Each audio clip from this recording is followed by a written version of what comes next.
Bonjour chers amis, je pense que vous êtes étonnés de me voir, mais je le suis autant que vous. Ce n'était vraiment pas prévu, mais je dois vous dire que c'est toujours avec une grande joie que nous avons la possibilité de partager ce que le Seigneur met dans notre cœur, et en particulier la possibilité d'annoncer le beau message de l'Évangile.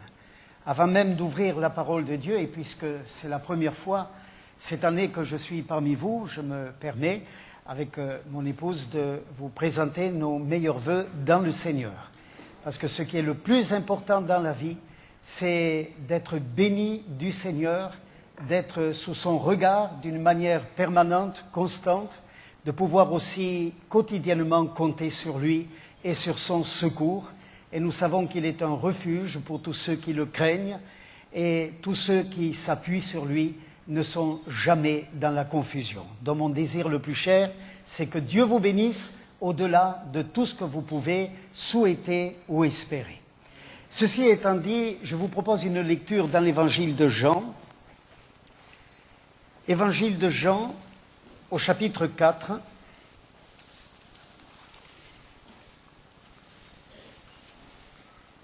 Et nous allons commencer la lecture, si vous voulez bien, à partir du verset 4 aussi. Comme il fallait qu'il passe par la Samarie, il s'agit de Jésus, il arriva dans une ville de Samarie nommée Sichar, près du champ que Jacob avait donné à Joseph son fils. Là se trouvait le puits de Jacob. Jésus, fatigué du voyage, était assis au bord du puits. C'était environ la 6e heure. Une femme de Samarie vint puiser de l'eau. Jésus lui dit « Donne-moi à boire », car ses disciples étaient allés à la ville pour acheter des vivres. La femme samaritaine lui dit « Comment toi, qui es juif, me demandes-tu à boire à moi, qui suis une femme samaritaine ?» Les Juifs, en effet, n'ont pas de relation avec les Samaritains. Jésus lui répondit, « Si tu connaissais le don de Dieu, et qui est celui qui te dit, donne-moi à boire, tu lui aurais toi-même demandé à boire, et il t'aurait donné de l'eau vive. Seigneur, lui dit la femme, tu n'as rien pour puiser, et le puits est profond, d'où aurais-tu donc cette eau vive? Es-tu plus grand que notre père Jacob, qui nous a donné ce puits et qui en a bu lui-même, ainsi que ses fils et ses troupeaux? Jésus lui répondit, quiconque boit de cette eau aura encore soif. Mais celui qui boira de l'eau que je lui donnerai n'aura jamais soif. Et l'eau que je lui donnerai deviendra en lui une source d'eau qui jaillira jusque dans la vie éternelle. La femme lui dit, Seigneur, donne-moi cette eau, afin que je n'ai plus soif et que je ne vienne plus puiser ici. Va, lui dit Jésus, appelle ton mari et viens ici. La femme répondit, je n'ai point de mari. Jésus lui dit, tu as eu raison de dire, je n'ai point de mari, car tu as eu 5 maris, et celui que tu as maintenant n'est pas ton mari. En cela tu as dit vrai. Seigneur, lui dit la femme, je vois que tu es prophète. Nos pères ont adoré sur cette montagne, et vous dites-vous que le lieu où il faut adorer est à Jérusalem. Femme, lui dit Jésus, crois-moi, l'heure vient où ce ne sera ni sur cette montagne, ni à Jérusalem que vous adorerez le Père. Vous adorez ce que vous ne connaissez pas. Nous, nous adorons ce que nous connaissons, car le salut vient des Juifs. Mais l'heure vient, et elle est déjà venue, où les vrais adorateurs adoreront le Père en esprit et en vérité, car ce sont là les adorateurs que le Père demande. Dieu est esprit, et il faut que ceux qui l'adorent en esprit et en vérité. La femme lui dit, je sais que le Messie doit venir, celui qu'on appelle Christ. Quand il sera venu, il nous annoncera toutes choses. Jésus lui dit, « Je le suis, moi qui te parle. » Là-dessus arrivèrent ses disciples qui furent étonnés de ce qu'il parlait avec une femme. Toutefois, aucun ne dit, « Que demandes-tu » ou « De quoi parles-tu avec elle ?» Alors la femme, ayant laissé sa cruche, s'en alla dans la ville et dit aux gens, « Venez voir un homme qui m'a dit tout ce que j'ai fait, ne serait-ce point le Christ ?» Ils sortirent de la ville et ils vinrent vers lui. Amen. Merci Seigneur. Merci pour les témoignages que nous avons entendus cet après-midi. Merci parce que nous savons que tu es vivant, tu es réel, que tu réponds aux cris des cœurs. N'est-il pas écrit dans ta parole que si un malheureux crie vers toi, tu entends ce cri et tu le secours. Seigneur, cet après-midi, je te prie de te révéler à quiconque a besoin de toi. Je ne connais pas tous ceux qui sont ici. Je sais une chose, c'est que tu les aimes. Alors je te prie, Seigneur, manifeste-toi puissamment en te révélant à chaque cœur. Nous te le demandons au nom de Jésus et pour ta seule gloire. Amen. Mes chers amis, très simplement et à partir de ce texte, je voudrais partager avec vous quelques réflexions.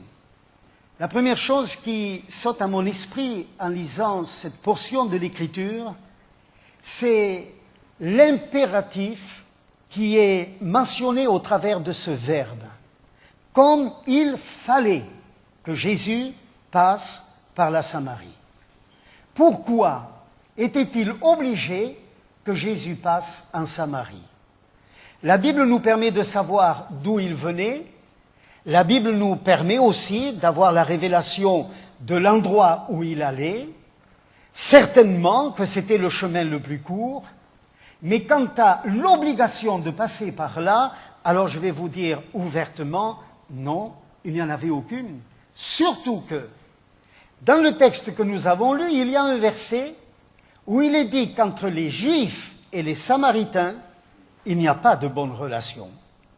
Et quand il n'y a pas de bonne relation, alors qu'est-ce qu'on fait? On évite d'entrer en contact avec ceux avec lesquels il y a une sorte d'antagonisme. Seulement, l'impératif qui se trouve dans le cœur de Jésus, c'est l'impératif de l'amour de Dieu. Parce que Jésus savait que là, en Samarie, il allait rencontrer une personne qui avait besoin de son secours, qui avait besoin de son aide. Ceci me permet de dire cet après-midi, soyez certains, chers amis, que de la même façon qu'il fallait que Jésus passe en Samarie, de la même façon, il fallait que vous soyez là aujourd'hui pour entendre sa parole. Certaines personnes disent c'est le hasard. Non, je suis là parce que j'ai été animé d'un esprit de curiosité. Je suis là parce que j'ai voulu répondre à l'invitation d'un ami, d'une personne qui m'a demandé de venir. Je n'ai pas souhaité être désagréable. Alors, me voilà. Oui, tout cela est vrai. Mais il y a une main invisible, la main providentielle, la main de Dieu, qui dirige toutes les circonstances. Et en réalité, il y avait un divin rendez-vous. Le Seigneur est là, il vous connaît, et la première chose que j'ai envie de vous dire, non pas pour vous faire plaisir, mais parce que la Bible déclare, Dieu vous aime, Dieu t'aime, il connaît tout de ton existence, et il n'est pas là pour te juger, il n'est pas là pour te condamner. Quand je lis l'Évangile, je découvre que Jésus a dit, je ne suis pas venu pour juger le monde, je ne suis pas venu pour condamner le monde, mais je suis venu pour chercher et sauver ceux qui étaient perdus. Voilà l'impératif divin. Dieu est descendu vers nous pour nous apporter un salut éternel.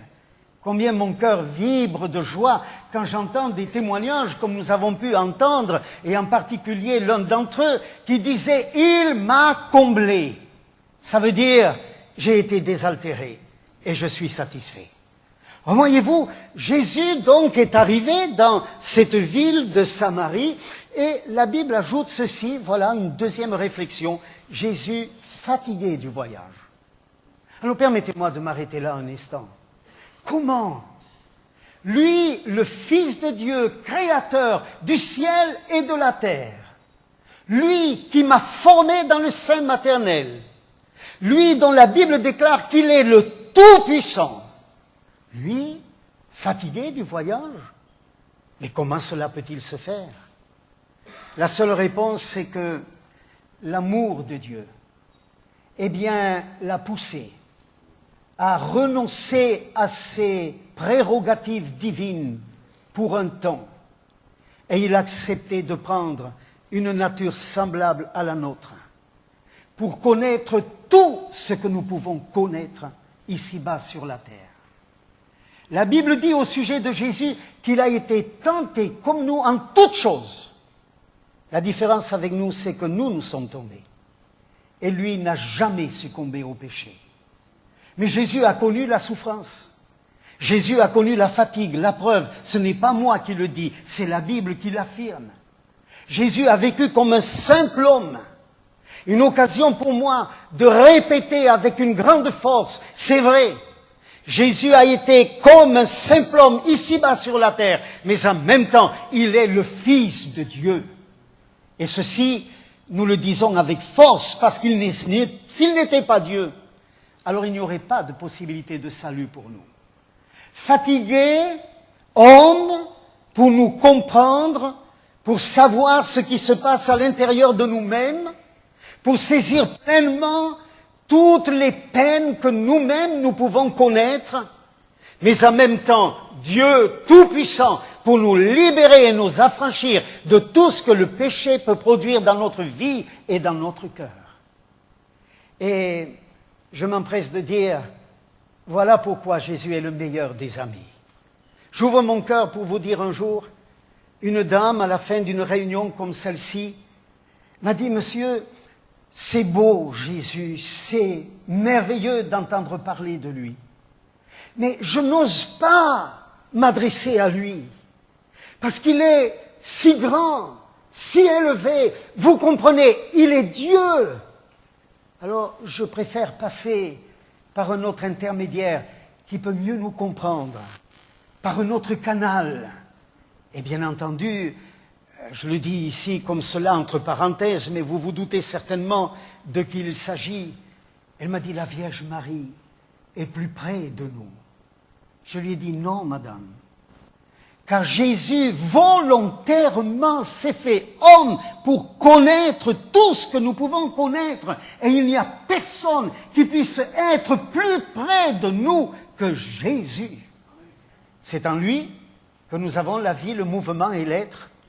Mais tous ceux qui ont compris qui est Jésus ont invoqué son nom et ils ont été secourus. Le lépreux s'est approché de lui et il a dit, si tu le veux, tu peux me rendre pur.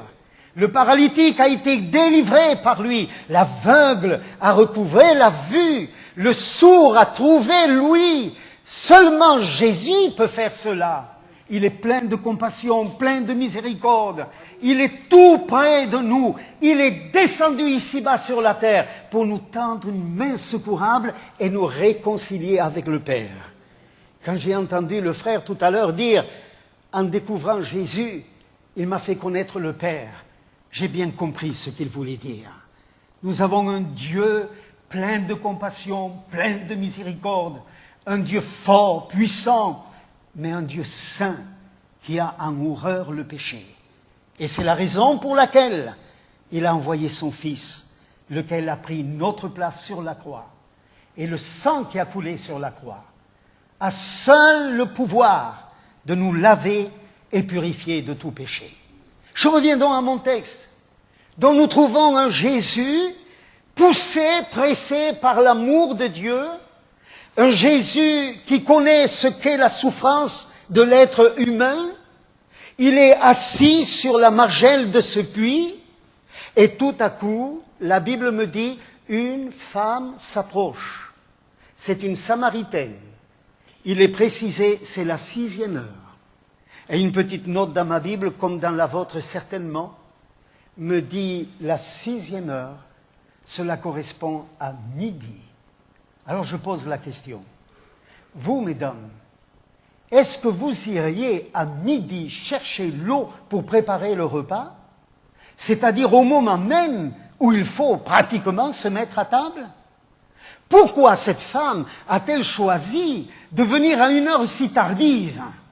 La seule réponse que nous pouvons donner, c'est que cette femme savait qu'à cette heure-là, eh bien, il n'y aurait personne pour la voir.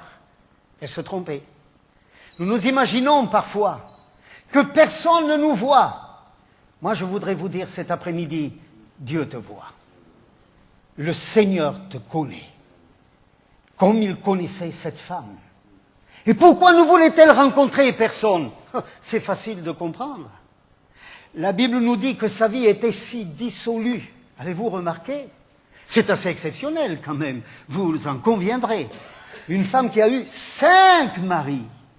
Et puis elle vit avec un homme, et l'homme avec lequel elle vit, ce n'est pas son mari. Donc nous devons dire, elle est dans l'adultère, elle est dans le péché, sa vie est une vie désordonnée. Et tout autour d'elle, qu'est-ce que l'on jase? Vous savez, dans le monde, si on a une telle vie, je puis vous affirmer qu'on n'est pas en odeur de sainteté. Et tous ceux qui la croisaient, tous ceux qui étaient dans son entourage, jouaient du coude et en la voyant passer, disaient « Tiens, remarquez, tu as vu, encore une fois, cette femme, elle a fait ceci, elle a fait cela. » Elle en avait assez d'être jugée. Assez. Elle était fatiguée de cela. Elle avait besoin de quelque chose d'autre que du jugement. Et elle arrive, elle n'ose certainement pas lever les yeux vers Jésus, mais c'est Jésus qui renverse les murailles élevées par les hommes. Il y avait la muraille, je dirais, raciale. Je vais m'exprimer comme cela. Il y avait une séparation entre les Juifs et les Samaritains, mais il y avait une autre muraille, tradition juive, où les hommes n'adressent pas la parole aux femmes dans la rue comme cela. Jésus renverse tout cela. L'amour de Dieu est venu pour renverser tous les murs que les hommes ont élevés entre eux. Et moi, je suis si heureux qu'il ait fait cela. Car voyez-vous, dans cette génération, il y a toutes sortes de murailles élevées entre les hommes. Murailles raciales, murailles religieuses. Et les uns disent, moi je suis catholique, moi je suis protestant. D'autres disent, moi je suis évangélique. D'autres disent, moi je mène ma vie comme cela. Et les autres disent, non, moi c'est de telle autre façon. Et ainsi, on se combat, on se fait la guerre, on se hait. Mais ça ne ressemble en rien à ce que l'Évangile nous demande d'être et de faire. Que de fois, j'ai entendu des personnes me dire, surtout, monsieur, ne me parlez pas de Dieu. Et quand j'ai posé la question, mais pourquoi ne voulez-vous pas entendre parler de Dieu? Oh, mais c'est parce qu'au nom de Dieu, il y a eu tellement de choses horribles qui ont été commises. Il n'y a pas si longtemps que cela, en Irlande, au nom de certaines religions, on se faisait la guerre. C'est pourtant le même Dieu. Mais ce Dieu-là, bien moi je ne le connais pas. Parce que le Dieu qui est le Père du Seigneur Jésus, il a dit, aimez-vous les uns les autres. Quelle différence! Quelle différence! Alors Jésus, il détruit cette muraille. Il va directement vers cette femme. Vous savez pourquoi? La Bible dit qu'on n'a pas besoin de lui rendre témoignage de qui que ce soit, parce qu'il sait parfaitement ce qu'il y a dans le cœur de l'homme. Il connaît donc la vie de cette femme. N'importe quel autre religieux aurait détourné le visage, aurait pris la fuite. Mais Jésus, lui, dans son amour, il veut la délivrer. Vous savez ce qui est écrit dans l'Évangile? Vous connaîtrez la vérité, et la vérité vous affranchira. Elle a besoin d'être affranchie, cette femme. Elle n'a pas besoin de jugement, elle a besoin d'une délivrance. Alors Jésus commence comme cela, simplement, comme si c'était lui qui était dans le besoin. Et il dit, donne-moi à boire. Et cette femme est surprise. Comment? Toi qui es juif, tu me demandes à moi, une Samaritaine, de l'eau. Il y a quelques jours, je prêchais précisément sur ce verset très particulièrement. Et il y avait une petite fille de 5 ans qui était dans l'auditoire. Il s'est tourné vers la maman et il a dit, mais si Jésus avait soif, pourquoi il n'a pas demandé du Coca-Cola? Elle avait tout compris, hein? Et Jésus a dit, donne-moi à boire. Et cette femme très étonnée a répondu comme je viens de le faire. Mais le maître alors lui a dit, si tu connaissais le don de Dieu, c'est toi qui aurais demandé de l'eau. Et l'eau que je donne est capable de jaillir de notre sein jusque dans la vie éternelle. C'est-à-dire quelque chose qui satisfait, quelque chose qui comble, comme notre frère tout à l'heure le disait dans son témoignage, quelque chose qui fait déborder notre cœur d'un enthousiasme sain, d'une joie profonde, qui n'a rien à voir avec la joie que l'on peut trouver dans le monde. Je ne dis pas qu'il n'y a pas de joie dans le monde. Il y a certaines joies, certains plaisirs éphémères. Et tant que l'on consomme le péché, alors on peut trouver une certaine joie. Mais une fois que nous avons terminé avec le péché, il nous reste un goût amer, une grande tristesse, une grande peine. Et nous sommes plus que jamais seuls, abandonnés et désemparés. Tandis que lorsque Jésus agit dans notre vie, il n'y a plus ce désespoir, il n'y a plus cette soif, parce que nous avons une espérance vivante. Nous savons qu'un jour, nos yeux le verront dans la gloire. Nous savons que nous sommes que de passage. Et c'est dommage que des êtres humains ne réalisent pas cela, parce qu'alors ils courent après les choses que le monde peut leur offrir. Mais Jésus a dit, ce monde passera avec tout ce qu'il contient. Si tu mets ton espérance dans les choses de cette terre, tu vas avoir continuellement soif. Tu ne trouveras jamais le bonheur. Je comprends pourquoi Jérémie disait que des êtres humains courent et vont vers des citernes crevassées qui ne retiennent pas l'eau. Et s'il y a un peu d'eau, c'est de l'eau saumâtre qui ne peut pas désaltérer. Celui qui est la source de l'eau vive, c'est Jésus. Cette femme vient là, elle vient, elle puise, mais demain il faudra qu'elle revienne. Et ça me fait penser à certaines personnes qui viennent aux réunions, qui n'ont jamais la révélation de Jésus. D'ailleurs, la Bible nous avertit. Et la Bible nous dit que certaines personnes apprennent toujours et ne parviennent jamais à la connaissance de la vérité. Parce qu'ils cherchent la vérité ailleurs que là où elle peut se trouver. Et je ne veux pas parler d'un lieu. Jésus a dit, je suis le chemin, la vérité et la vie. C'est pourquoi il est écrit dans la Bible, si vous avez le Fils, vous avez la vie éternelle. Mais si vous n'avez pas le Fils, vous n'avez pas la vie éternelle. Alors vous avez remarqué, il n'est pas question de religiosité, il n'est pas question de dénomination, il est question d'une relation avec le Dieu vivant. Il est question d'un principe de vie qui s'empare de nous, qui se saisit de nous et qui fait de nous une nouvelle créature. La parole de Dieu dit, si quelqu'un est en Christ, les choses anciennes sont passées, voici toutes choses sont devenues nouvelles. Oh, si tu connaissais le don de Dieu. Ça veut dire quoi ça, le don de Dieu? Autrement dit, le cadeau de Dieu. La réponse, je le trouve dans l'Évangile. Jean, chapitre 3, verset 16. Dieu a tellement aimé le monde qu'il a donné son Fils unique. Voilà le cadeau. Il a donné son Fils unique, afin que quiconque croit en lui ne périsse point, mais qu'il ait la vie éternelle. Et quand cette femme, s'ouvrant petit à petit à cette révélation que le Seigneur lui accorde, va dire, Seigneur, donne-moi de cette eau. Le maître est prêt à s'exécuter. Vous savez, quand on invoque le Seigneur avec sincérité, eh bien, il répond toujours. Seulement, il ne peut pas remplir notre cœur si ce dernier est déjà occupé par des choses qui sont contraires à la volonté de Dieu. Alors il dit, d'accord, mais va chercher ton mari. Et pourquoi Jésus lui parle-t-il ainsi? Va chercher ton mari. Il est en train de tester le cœur de cette femme. Est-elle sincère? Est-elle prête à aller jusqu'au bout? On ne peut pas suivre le Seigneur et le monde en même temps.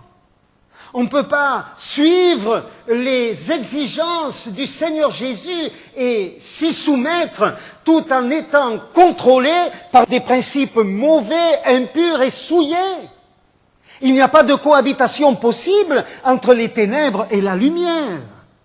Alors Jésus clairement va la poser sur le chemin de l'obéissance. Et pour ce faire, avec beaucoup d'habileté, cette question va l'embarrasser, mais elle va prouver qu'elle est sincère. Elle va dire, mais je n'ai pas de mari. Et Jésus dit, en cela, tu as dit vrai. Parce qu'en réalité, tu as eu 5 maris. Voilà ce que Jésus donne comme preuve de ce qu'il connaît de cœur humain. Tu as eu 5 maris, et celui avec lequel tu vis n'est pas le tien.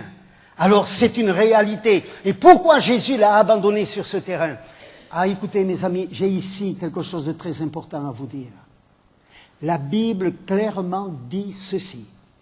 Si quelqu'un cache la transgression, il n'obtient pas miséricorde. Mais si quelqu'un l'avoue, et écoutez la suite, et l'abandonne, il obtient miséricorde.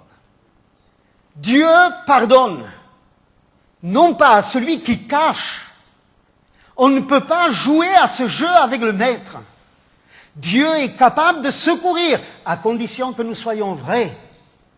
Il faut pouvoir confesser, il faut pouvoir abandonner, il faut pouvoir laisser le péché. Et cette femme est en train maintenant d'être placée en face de la lumière. Elle pénètre de plus en plus dans son cœur, dans sa vie. Maintenant, elle se sent coincée et elle essaie encore une fois de fuir, de contourner. Alors elle dit, maintenant je sais que tu es prophète. Jésus est bien plus qu'un prophète, croyez-le. Il est le Fils de Dieu. Et elle dit, mais nous les Samaritains, nous disons que pour adorer Dieu, il faut le faire sur cette montagne. Vous les Juifs, vous dites que c'est à Jérusalem. Et Jésus est en train de parler d'un principe de vie, elle parle de religion. Vous ne trouvez pas que c'est étrange, ça? J'ai rencontré des personnes comme cela. On leur dit, le salut est en Jésus. Et eux, ils nous disent, ah mais non, c'est dans ma religion. Si vous trouvez un seul verset de l'Écriture qui affirme qu'une religion, quelle qu'elle soit, est le seul moyen d'entrer dans le royaume des cieux, veuillez me le montrer, je vais réviser toute ma position. Mais ça ne se trouve pas dans la Bible. J'ai dit tout à l'heure, si vous avez le Fils, vous avez la vie. Si vous n'avez pas le Fils, vous n'avez pas la vie éternelle. Alors certains pensent, là je peux trouver Dieu. Certains m'ont dit parfois, à Lourdes je peux trouver Dieu. À Rome je peux trouver Dieu. Et puis il y a certains évangéliques qui disent, là où il y a un grand prédicateur de renommée, là je peux trouver Dieu. Vous vous trompez tous. Dieu se trouve là. Là où 2 ou 3 sont rassemblés en son nom. Là où l'évangile est annoncé et prêché. Jésus dit qu'il est toujours au milieu de ceux qui le cherchent avec sincérité de cœur. Et il ne s'agit pas de principe. Ce n'est ni ici, ni là. Voyez-vous, ce n'est pas dans ce lieu, ni dans tel autre lieu que nous pouvons rencontrer le Seigneur. Le Seigneur, il veut venir dans notre vie. Ce qu'il veut faire de nous, c'est le temple du Saint-Esprit. C'est-à-dire, il veut faire de nous l'habitation de Dieu en esprit. C'est seulement quand Dieu habite en nous que nous sommes vraiment heureux. Et moi, je vais vous parler très franchement cet après-midi et vous dire si ça, c'est une réalité pour vous, alors comme moi, vous devez connaître une joie immense et vous devez vivre dans une espérance glorieuse. Mais si ce n'est pas une réalité, alors je vous en supplie, ne quittez pas ce lieu sans dire, Seigneur, viens dans ma vie, viens dans mon cœur. Et pour ce faire, débarrasse-moi de tous les obstacles, de tous les péchés, de toute la souillure, de toutes les passions, de tous les vices qui jusqu'à ce jour m'ont tenu lié en dehors de cette relation avec toi. Seigneur, purifie-moi. Et je l'ai dit tout à l'heure, le sang de Jésus est le seul qui puisse le faire. J'ai eu un petit problème pendant longtemps avec ce verset, le sang de Jésus nous lave et nous purifie de tout péché. J'aimerais vous donner une petite précision. Voyez-vous, quand mon épouse lave mes chemises, elle ne le fait jamais avec du sang. Elle le fait avec du savon et de l'eau, vous êtes d'accord? Avec de la lessive et de l'eau. Mais si jamais il lui prenait l'idée de purifier mes chemises, de les laver avec du sang, eh bien, au lieu d'être bleue, celle-ci, elle serait rouge. Le sang tache, mais ne lave pas. Comment la Bible peut-elle dire que le sang de Jésus lave et purifie de tout péché? Mais s'il y avait un médecin parmi nous, et ça pouvait se faire, alors ce dernier dirait, oui, le sang purifie notre corps de toutes les souillures qui se trouvent dans nos muscles. Faites une expérience. Prenez un garrot et puis coupez la circulation du sang dans votre bras pendant un instant. Et avec ce bras où vous avez placé le garrot, essayez de faire un effort, de travailler. Vous allez juste tenir quelques secondes, peut-être quelques minutes, et au bout d'un moment, vous allez avoir une douleur tellement forte que vous ne pourrez plus continuer à agir. Pourquoi? Parce que le sang ne passe plus. Et toutes les toxines, tout le poison s'est accumulé dans vos muscles et vous êtes comme paralysé. Mais desserrez le garrot, le sang va couler. Et vous allez avoir une impression de soulagement. Le sang purifie, élimine tout le poison. Et vous voilà en mesure de continuer. Le sang, c'est en lui que se trouve la vie de la chair. Or Jésus a dit, je suis le chemin, la vérité et la vie. Quand il a livré son sang sur la croix, c'est parce qu'il a livré sa vie. Qu'est-ce donc que j'ai besoin? Le péché a été comme un garrot. Il a empêché la circulation de la vie de Dieu en moi. C'est la raison pour laquelle la Bible dit, le salaire du péché, c'est la mort. Et j'ai connu la souffrance, j'ai connu la peine, j'ai connu la douleur, tout cela à cause du péché. Mais Jésus dit, accepte ma vie en toi. Et quand sa vie coule en nous, alors elle nous purifie. Elle nous lave. Elle enlève le poison. Il ôte le péché. Nous devenons une nouvelle créature. Et à partir de ce moment-là, nous pouvons continuer joyeux en sachant qu'un jour, nos yeux vont le voir dans le ciel. Je termine avec ces paroles. J'ai remarqué à la fin du texte que nous avons lu, après tout cet entretien avec le Maître, cette femme a oublié de puiser l'eau dont elle avait besoin, et même la Bible déclare, comme c'est curieux, elle a laissé la cruche là. Pourtant, elle était venue pour chercher de l'eau. Elle laisse la cruche là et elle s'en va pour dire à tout le monde, j'ai trouvé quelqu'un qui m'a dit tout ce que j'étais. Ne serait-ce pas le Christ? Vous voyez, moi ce que je souhaite, c'est que vous laissiez votre cruche ici cet après-midi et que vous partiez avec la source de l'eau vive. Vous n'aurez plus besoin de ce que vous avez utilisé jusqu'à ce jour pour trouver le bonheur. Avec lui, vous l'aurez d'une manière permanente. Jésus sauve. Jésus guérit, Jésus baptise du Saint-Esprit, Jésus revient bientôt. C'est de lui que vous avez besoin. Acceptez-le dans votre cœur. Que Dieu vous aide à comprendre. Que Dieu vous bénisse.